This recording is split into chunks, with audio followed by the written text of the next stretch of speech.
में दिल्ली के अस्पतालों को केंद्र द्वारा ऑक्सीजन की आपूर्ति से संबंधित मामले पर सुनवाई हुई। केंद्र ने विभिन्न राज्यों द्वारा ऑक्सीजन की खरीद और आपूर्ति की रिपोर्ट सुप्रीम कोर्ट को सौंप दी।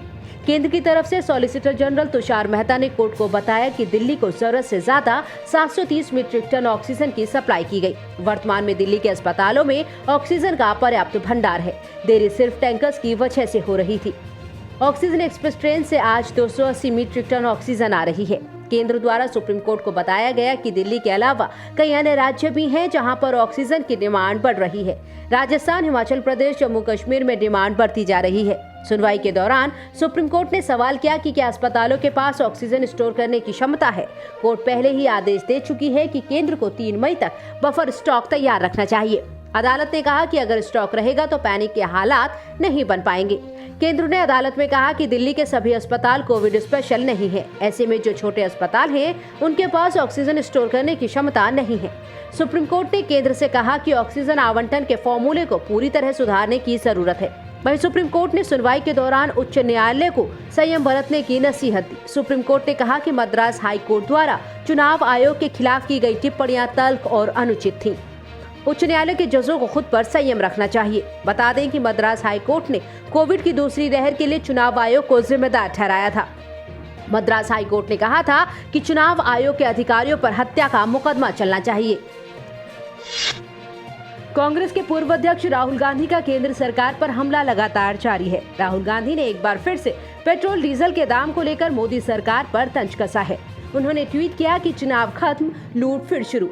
गौरतलब है कि 5 राज्यों के चुनाव परिणाम 2 मई को घोषित हुए हैं और उसके बाद से लगातार पेट्रोल डीजल के दाम बढ़ रहे हैं। आज लगातार तीसरा दिन है जब पेट्रोल डीजल के दामों में बढ़ोतरी हुई। राजधानी दिल्ली में आज पेट्रोल जहां 25 पैसे प्रति लीटर महंगा हुआ, तो वहीं डीजल के दाम 30 पैसे बढ़े हैं।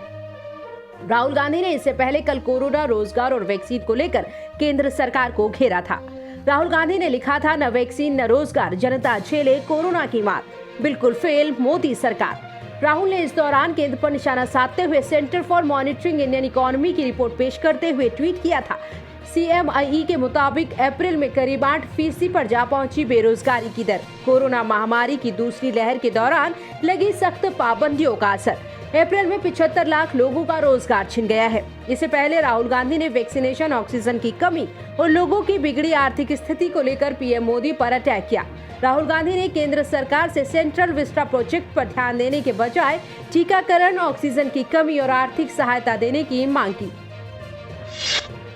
कोरोना के बढ़ते मामलों को देखते हुए अमेरिका ने भारत को लेकर एक बार फिर एडवाइजरी जारी की है। इस एडवाइजरी में सभी नागरिकों से अपील की गई है कि वो भारत जाने से बचे। भारत इस वक्त कोरोना संकट से सबसे ज्यादा प्रभावित देश है, जहां हर रोज 3 लाख से ज्यादा मामले सामने आ रहे हैं। ऐसे में अमेरिकी सरकार ने एक बार फिर एडवाइजरी जारी कर अपने नागरिकों से अपील की है कि वो इस वक्त भारत की यात्रा ना करें।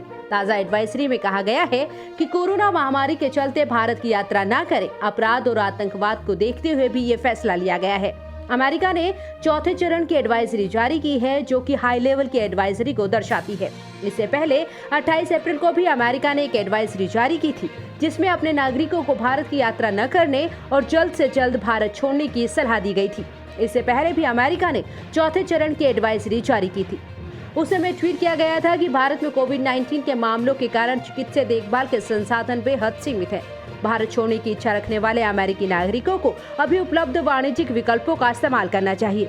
गौरतलब है कि देश भर में कोरोना के मामले बढ़ते जा रहे हैं। स्वास्थ्य मंत्रालय द्वारा जारी रिपोर्ट के मुताबिक पिछले 24 घंटे में देश भर में 4,12,262 नए संक्रमितों के मामले दर्ज किए गए, जबकि 3,982 लोगों की मौत हुई है।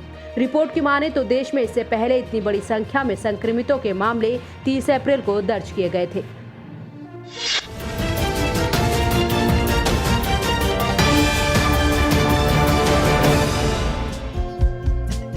हमारे चैनल को लाइक, शेयर और सब्सक्राइब जरूर करें और नई अपडेट्स के लिए बेल आइकन दबाना ना भूलें।